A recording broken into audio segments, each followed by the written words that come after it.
안녕하세요. 카닥TV 짬바정입니다. 안녕하세요, 곤잘로입니다. 페이스리프트 됐던 팰리세이드가 가격이 많이 인상되면서 뭔가 가성비 모델이라는 수식어가 좀 어색해졌었는데 네, 그래서인지 몰라도 2024년형에서 드디어 가성비라고 부를 만한 르블랑 트림이 추가가 됐습니다. 네, 저희가 이미 기존에 어떤 구성인지는 설명을 드렸었는데 실차가 어디에도 없었어요.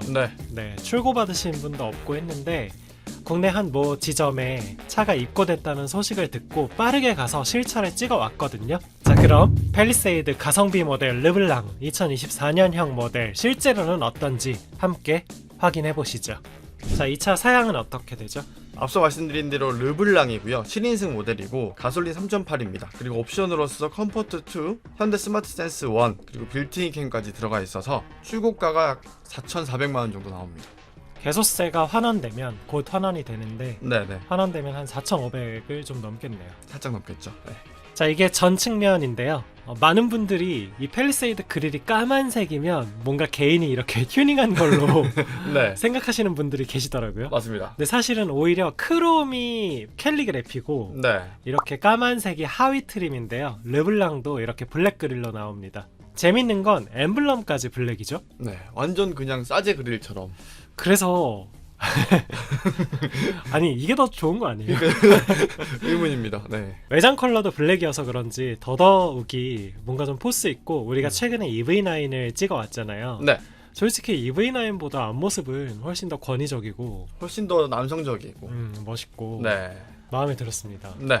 앞에 은색 저 부분까지 까맣게 하면 더 괜찮을까 싶기도 하고요. 그럼 약간 좀 국정원 차지 않을까요? 아, 그러니까요. 네, 그런 컨셉으로. 네.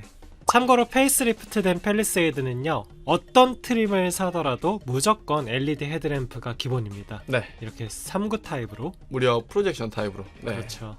자, 이 까만 부분 두 개가 방향 지시등이고요. 보시면 뭐 기존의 익스클루시브하고 사실 앞모습에서의 차이는 서라운드 뷰 카메라 저 조그만 거 저거 정도? 네, 저거 말고는 없죠. 네. 자, 뒷모습입니다. 사실 캘리그래피하고 큰 차이라고 볼 수 있는 부분은 스포일러일 것 같아요. 스포일러 다르죠. 네, 캘리그래피는 스포일러가 좀 이렇게 길쭉하게 슬림하고 길쭉하게 들어오는 반면 이 르블랑이나 익스클루시브 같은 애들은 좀 평범하게 들어오고 테일램프도 조금 다릅니다. 근데 차 컬러가 블랙이어서 그런지 유독 더 빨갛게 조금 틴티드가 되는 게 더 예쁘지 않을까. 살짝은 어둡게 가는 것도 좋을 것 같습니다. 불법이죠. 그렇죠. 네, 일반인이 하기엔 불법입니다. 원래 2023년형까지는요 후측방 충돌 방지 보조가 에센셜 플러스에서 옵션이었거든요. 네네. 근데 이 에센셜 플러스 옵션이 삭제되고 지금은 르블랑을 사면 그냥 기본화 돼 있습니다. 그래서 후측방 충돌 경고, 후측방 충돌 방지 보조, 안전하차 보조, 후방 교차 충돌 방지 보조까지 다 기본이고요. 이렇게 사이드미러에 느낌표 보이시죠? 네, 포함이 돼 있다는 의미죠. 서라운드 뷰를 위한 카메라도 이렇게 살짝 튀어나와 있는 모습 확인할 수 있었고요. 기존의 익스클루시브 같은 경우는 최악의 단점이 뭐 조수석 전동 시트가 절대 불가하다는 점도 있었지만 휠이 무조건 못생긴 18인치 휠이라는 점이었어요. 진짜 솔직히 너무 못생겼습니다. 네. 그러니까 어떤 짓을 해도 18인치 외의 다른 휠은 선택을 할 수가 없었단 말이죠. 그쵸. 근데 이번에 르블랑은 20인치 휠이 무조건 기본이고 이렇게 미쉐린 타이어까지 기본으로 달려 있습니다. 솔직히 20인치 휠이 뭐 그렇다고 해서 많이 예쁘다거나 하진 않은데 18인치보다는 뭐. 네. 네. 그래서 외장도 이제 좀 그럴싸해졌다 라고 말씀을 드리는 거고요. 르블랑은 역시나 캘리그래피와 달리 그냥 무광 클래딩이고요. 무광 블랙. 근데 검정차여서 별로 티는 크게 나지 않았고 네. 크롬 몰딩이 반짝거리는 그런 크롬은 아니고요. 이렇게 세팅 크롬이라고 해야 되나? 반광 크롬? 네. 그런 크롬이 장비되어 있었고 필러 트림은 급이 그래도 있다 보니 하이그로시입니다. 외장에서는 사실 이거 말고는 뭐 딱히 드릴 말씀이 없고 그냥 뭐 프레스티지 모델의 외장, 기존 프레스티지의 외장하고 차이가 없다. 뭐 이 정도로 보시면 될 것 같아요. 주된 차이는 휠이다. 그냥 기존의 익스클루시브 같은 경우는 무조건 18인치 휠이었는데 네. 실내 한번 볼까요? 자, 우선 이번 르블랑에 전용 인테리어 컬러가 있었죠. 네. 쿨그레이 컬러. 쿨톤 그레이? 네. 쿨 그레이인가요? 쿨그레이입니다. 풀옵션 모델이 아님에도 불구하고 처음에 딱 실내에 탔을 때 빠지는 구석이 딱히 없는 느낌이었어요. 다 있습니다. 네. 운전대 엠블럼이 아주 크다는 점이 좀 인상적이었고 네. 베젤리스 룸미러는 기본 트림을 사더라도 어차피 기본이죠. 네. 무조건 기본인 거고, 우선 이 팰리세이드는 익스클루시브를 사더라도 1열 열선 통풍, 후석 열선, 12.3인치 내비, 그리고 7인승 또는 8인승을 자유롭게 선택을 할 수가 있습니다. 그리고 또 계기판이 꺼져 있을 때는 티가 나지 않는데요. 이게 4.2인치 그 세그먼트 타입 계기판이죠. 네, 맞습니다. 그게 기본이어서 티가 나지 않는 거고, 익스클루시브에서.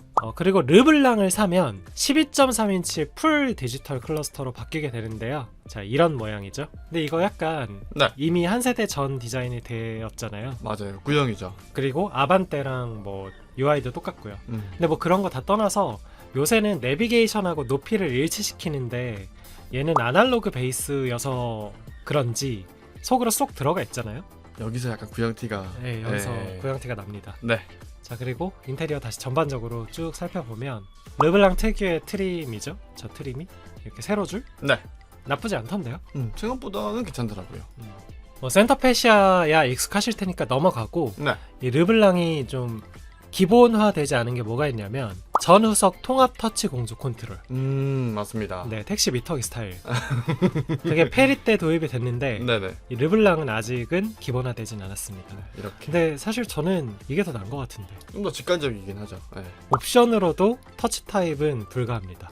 근데 뭐 이것 때문에 X로 올라갈 필요는 없는 것 같아요. 명확하게. 그쵸. 네. X가 아니고 프레이걸. 네. X가 아닙니다. 네. 네. 아, 역시 잘났어요. 이름이 어려워요. 시트 한번 보시죠.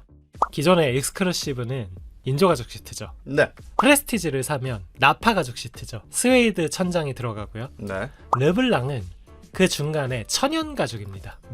퀼팅 천연 가죽. 그래서 이렇게 들어가는데요. 사실 시트 좌판만 보면 익스클루시브랑 다를 바가 없어 보이지만 네. 익스클루시브의 인조 가죽은 좀 뭔가 잘 늘어나고 힘이 없는 느낌이라면 팰리세이드의 천연 가죽은 좀 판판하죠. 판판합니다. 네, 힘이 좀 있는.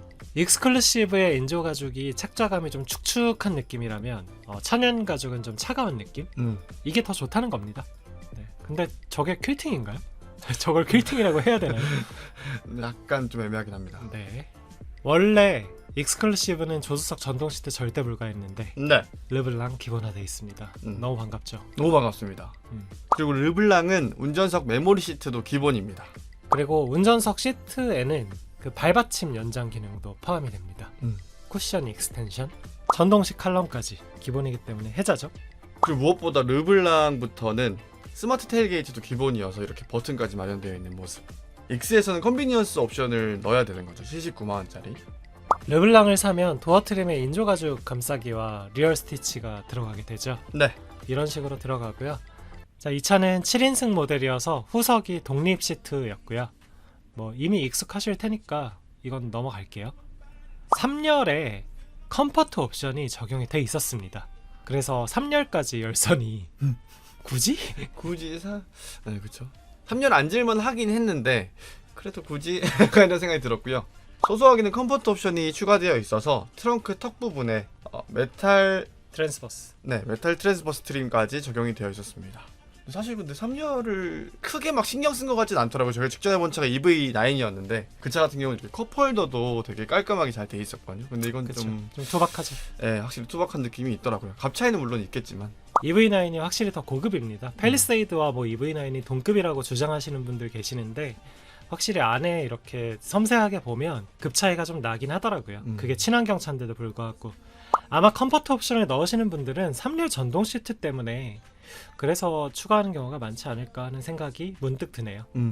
어쨌든 이 차가 지금 한 4,400만 원 정도짜리 구성이란 말이죠. 그쵸. 가솔린 기준으로. 네. 근데 4,400만 원에 이 정도 사양이면 엄청나다는 생각을 했고요. 뭐 주유비 부담과 자동차세 부담이 물론 있지만 뭐 그런 분들 계시던데 요새 EV9 살 바에 팰리세이드 사서 세금 내고 기름 빵빵 떼면서 타겠다 하시는 분들 계시던데 뭐 그런 접근이라면 나쁘지 않아 보입니다. 빨리 하이브리드가 들어가면 더 좋겠는데 그쵸. 아직은 좀 부담스러운 측면이 좀 있는 것 같습니다. 연비가 많이 안 좋긴 하죠. 그쵸. 차도 힘도 무겁고 차 힘도 없고 네. 천장 내장재가 저는 아쉬웠어요. 딴 거 다 괜찮은데 네. 이게 팰리세이드가 천장이 좀 길쭉해서 그런지 블랙이면 차라리 괜찮을 것 같은데 가려지니까. 네, 근데 네. 허연색이 막 그 좀 좋아 보이지 않는 직물로 덮여 있다 보니 뭔가 승합차 느낌 나더라고요, 저는 약간. 네. 네. 스웨이드가 프레스티지부터여서 네. 아쉽게도 아니면 차라리 블랙이라도 됐으면. 그쵸. 블랙을 고를 수 있었으면 그나마. 그리고 내장 컬러에 그러니까 쿨 그레이와 블랙이 있잖아요. 네. 근데 그 중간이 있었으면 좋겠어요. 쿨 그레이는 오염에 너무 약하고 블랙은 너무 칙칙해서 브라운 계열이 그래서 사람들의 선택을 많이 받잖아요. 그쵸. 화사하면서 티도 안 나고 더러운 거. 네, 브라운 계열이 하나 있으면 좋겠다라는 생각도 해봤습니다. 그래서 시트는 브라운이고 천장은 블랙으로 가면 아주 좋겠네요. 좀 더 고급스럽지 않을까. 르블랑에서 딱 그렇게 되면 최고의 조합일 것 같은데. 이건 좀 실내 인테리어 컬러 면에서 그리고 천장 내장재가 조금 아쉬웠다라고 후기를 해드릴 수 있을 것 같습니다. 나머지 부분은 뭐 가성비나 이런 건 여전히 끝내주고요. 특히 전면부 같은 경우는 EV9보다 더 포스 있는 느낌이었고, 근데 또 후면부는 제 개인적으로는 세로형 테일램프를 굉장히 좀 안 좋아하는데 승합차 느낌 나서 네네. 얘가 좀 그렇더라고요. 끝. 그럼 여기서 마치겠습니다. 하나, 둘, 셋. 안녕. 안녕.